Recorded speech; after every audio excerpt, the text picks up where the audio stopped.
I am Justin Rollins, and with me today we have a very special guest, Billy Webster. Billy, thank you for coming on. You are a stalwart in Spartanburg, Greenville. You've lived in Spartanburg for over 20 years. You reside in Greenville, and entrepreneur above and beyond. You gave to the community back in there again above and beyond. But what excites me most is your running. I've always heard about your running career, so I get to hear a little bit about the legend of Billy Webster and running today. So take me through, what got you started in running? What is it about this crazy thing we do called running? Well, thank you, Justin. I'll start by saying I feel like I'm a resident both of Spartanburg and Greenville. Love both places, and Spartanburg is, just as you've talked about on your show many times, on fire for all the right reasons, and it is a great place to live and raise a family. So it's a privilege to be here. Running, when you're small and not super fast, you're kind of limited. You can't play football, you can't play basketball. Wasn't very good at catching a baseball, so I just fell into running by default, really, in college, and loved it. I've been running ever since. I've probably run 1,000 races over the last 35 years and run 120 marathons and ultra marathons, and I've loved every step. That's amazing. So did you run in college, or did you start running in college? I started running in college. I did not run competitively for Washington Lee University, which is where I went. So that's kind of my story too. That's when I started, and I look back at that, and people's like, "Do you wish that you ran competitively?" And I say no, because I think that kind of started harvesting my passion to discover it on my own, and I wasn't told to. I developed it organically, and also I think not running competitively at a young age allowed me to start running into my adult life, kind of a fresh slate, and I learned things the right way instead of just trying to perform for a certain race. I agree with that completely. I really started running because W&L, which is located in the middle of the Shenandoah Valley,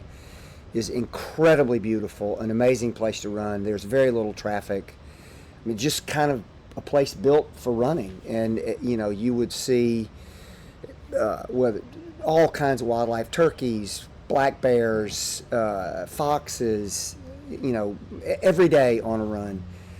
And I fell into it because I came to love it, not because I wanted to be competitive, just simply because it was a great way to be outdoors in a constructive way, and a very contemplative sort of disciplined sport. Yeah, I mean, it's eerie similar. I started fast walking because I love to be out in nature. I'd go to Cowpens Battleground, which you've already talked about.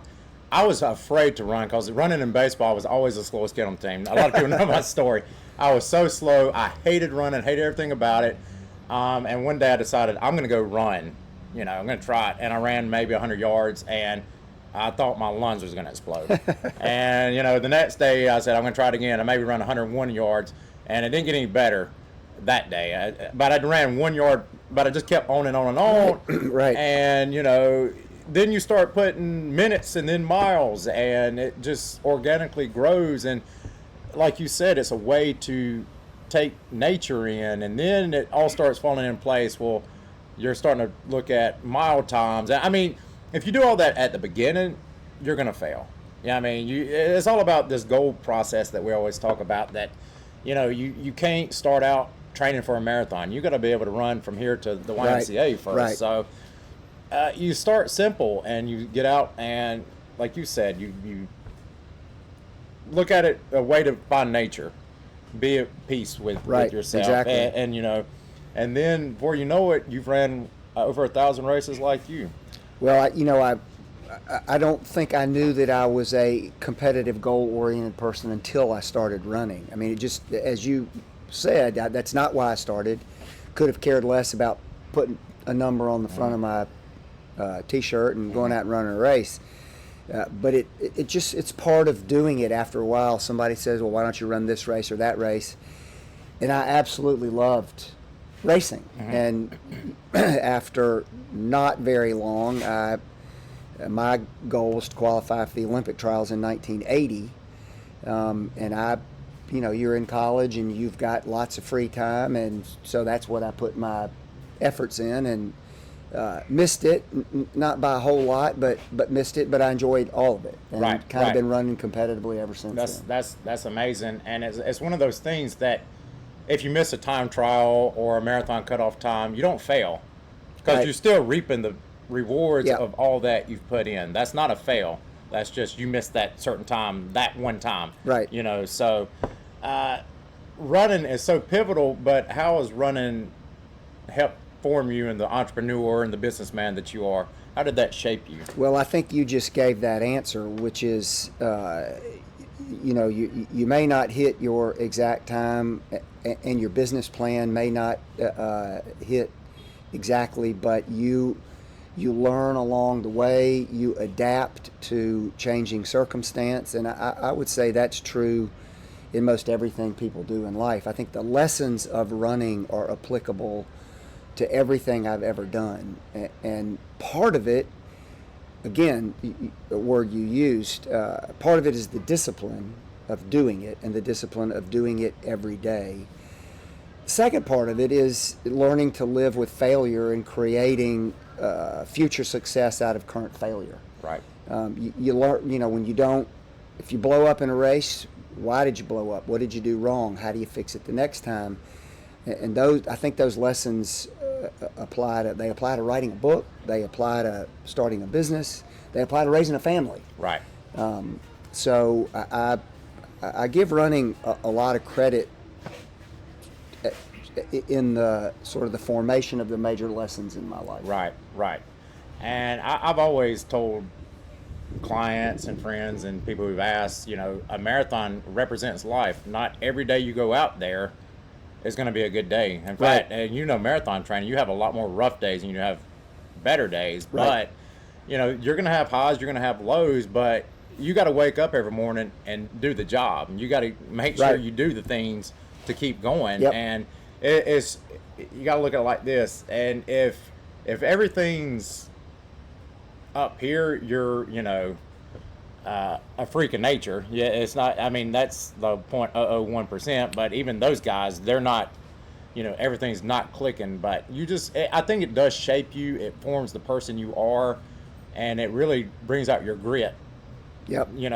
Just running. And you don't have to go train for an ultra marathon. You don't have to go for even a half marathon. Hey, or you don't even have to race. I think just getting out here, running to, Case Brothers and back, or even walking the rail trail, just getting out, moving. I don't know if you've done a lot of your business planning in your head on runs. I don't know if you've done a lot of your thinking, but that's a lot where that comes from with me. That's where I get a lot of my ideas, Absolutely. I don't listen to music now, and part of that is I don't want to get run over. That's true. But I do, I do think about whatever it is I need to think about, whether it's my children or, I bet I wrote 75% of the book in my head while I was running. That's amazing. It's, it's just a great contemplative exercise that can give you a lot if you let it. Right. Well, that's what we're all about here at All Elite Training, just setting goals and bringing out physical and mental components to make your life, better. Yeah. Just better. We're going to take a quick break. When we come back, we're going to talk about the new book that you got coming out. Okay. So we'll be right back. This is All Elite Talk by Justin Rollins.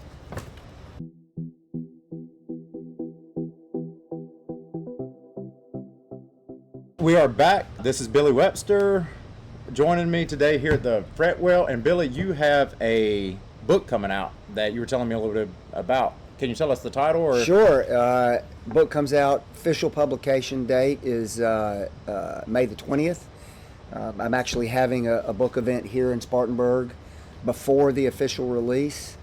The name of the book is Rocket's Red Glare. It is a fiction thriller. I would call it an adventure thriller, in as much as it's a series of murders that takes place across the national parks, beginning out west, Yellowstone, Glacier, Zion National Park, and then moving east toward the National Mall in Washington, D.C., which, as you may or may not know, is a national park. Wow. Washington Monument, all the way to sort of Lincoln Memorial, Washington Monument, all the way to the Jefferson Memorial. That whole mall is a park. No, I did not know that. So we're learning something new here today. Well, I am anyway. So, what's the inspiration for the book? This is, I mean, you've already hooked me on it when you said national parks, because I'm always fascinated to go to national parks. So, was there a certain story you read about that you wanted to investigate more, or I hope to God nothing personal like that? Well, in fact, both things I would point to as, I don't know if they were inspirations, but they were thoughts that stuck in my head that I couldn't get out. So both of them were real. One of them was in my early 20s. There's an entity out west called the National Outdoor Leadership School, NOLS by acronym, and it's sort of the foremost wilderness skills instruction place in the United States. It's very well known among adventure people and hikers and folks who climb, and it's been around for a pretty long time. When I was on my NOLS course, and there were, each course is about 15 people, we got very lost in the backcountry of the Wind River Wilderness in central Wyoming, and we're at 10 or 11,000 feet. We don't know quite where we are. Weather's reasonably harsh that time of year, and I stumbled on a Basque herdsman. Basque, as you may know, indigenous population of northern Spain. They are sort of a subculture unto themselves, but they fled Spain during Franco's time, and many of them immigrated to the United States to run sheep for sheep ranchers in Montana and Wyoming. I run into this guy. He's from Spain. He speaks not a word of English, not even hello. And he lived with his sheep really for 7 or 8 months a year. Of course, not wintertime, but during the grazing period. And it's going to sound crazy, but he was the most strikingly handsome man I had ever seen in my life. Wow. Chiseled features, swarthy complexion, deep green eyes, really black hair. I mean, I was 22 years old, so he might have been in his 30s. I don't really know how old he was. But we sat down, and he scribbled in the dirt. He saw my map, and he figured out kind of where I needed to go, and never said a word, but just drew in the dirt relative to my map. Kind of a weird story, but I thought about that guy and how odd it was to meet somebody like that in the backcountry of Wyoming. He just stuck there for a long time. Second event was September 11th, 2001. I landed in Washington from Charlotte at 9:02. I got in a cab. I was headed into downtown D.C. I was in front of the Pentagon at 9:27, and I watched the flight hit the Pentagon. And as we all know from the aftermath of 9/11, it fundamentally changed everything about global travel. There was no TSA, there were no magnetometers, air travel was different, going into federal buildings was different. Everything was just easier, and I can't even imagine how many countless billions of dollars countries around the world have had to spend since 9/11 hardening their air travel targets, and that is something you can't unsee. Right. And both of those things, which were 20 years apart, started to kind of run together in my head, and I began to think about what would it take for there to be an equivalent 9/11 incident that would close off for Americans our wide open spaces. Last year, 335 million people visited the national parks. That's more people than live in the United States. I mean, we have, as part of our psyche, wide open spaces, and the parks are the greatest manifestation of that, which is why they're so popular. Mm-hmm. And what would happen if you couldn't go there anymore? Or take a place like Yellowstone that over the 4th of July may have 10 million people.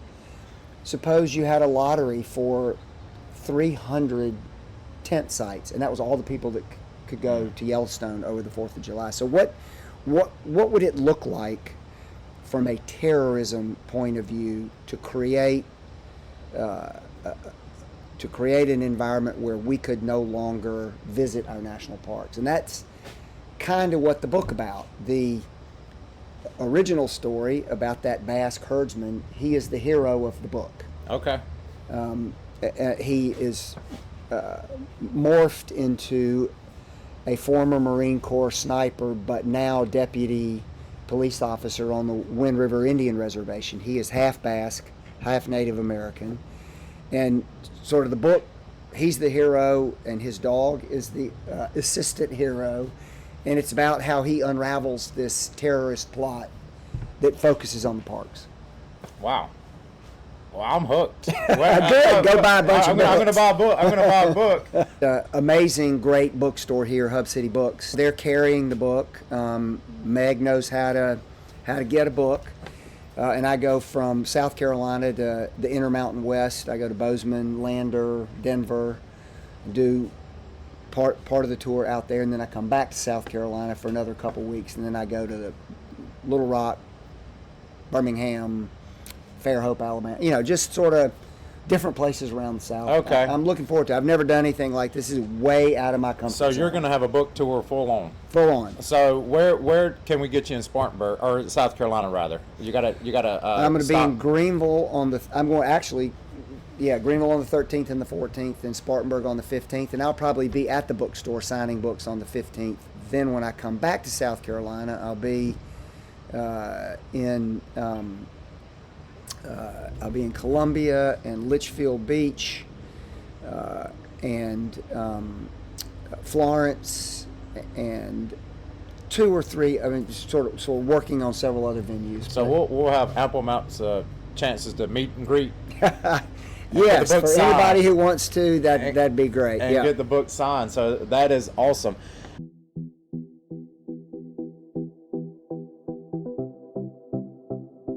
I know you have you got some appointments today. We're going to get you out of here, but you have something exciting coming up April 29th at Wofford College that you're involved with, the speaker series. Right. It will really be a great event for political conversation.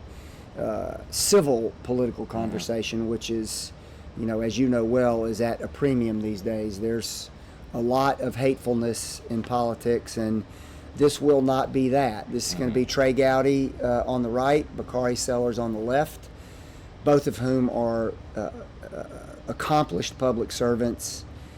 They both have their own television shows, Bakari on CNN, Trey on Fox News. They are both authors, both have books either coming out now or coming out shortly. Very similar career trajectories, to tell you the truth. Bakari was the youngest politician ever elected to elective office back when he was first elected. And, Trey was a tremendous public servant for the 4th Congressional District, and when he was a prosecutor, 11th Circuit solicitor. So I'm excited to moderate both of those guys and listen to what they have to say about politics in its current incarnation.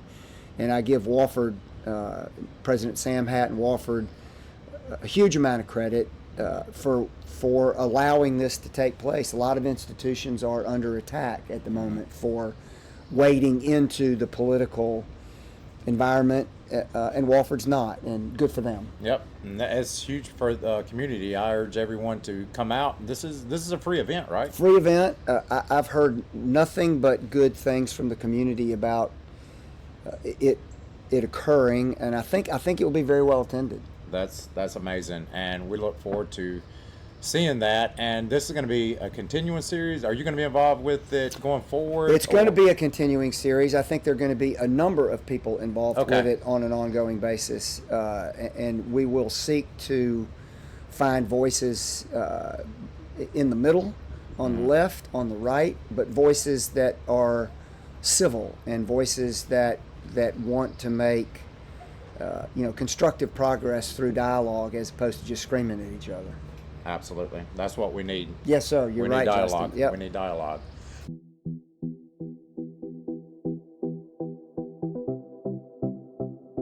Well, Billy, thank you so much. Justin, it's a pleasure. Thank you. I Absolutely appreciate for joining, stopping. We got to go for a run someday. Yeah, I'd love to. You got to let my hips get healed up, and we'll go. We'll go out on the rail trail out here. So. Yeah. This is Only Talk by Justin Rollins. We have Billy Webster here, and pick the book up. Yeah. Thank you. We'll see you next time. All right. Thank you, Justin.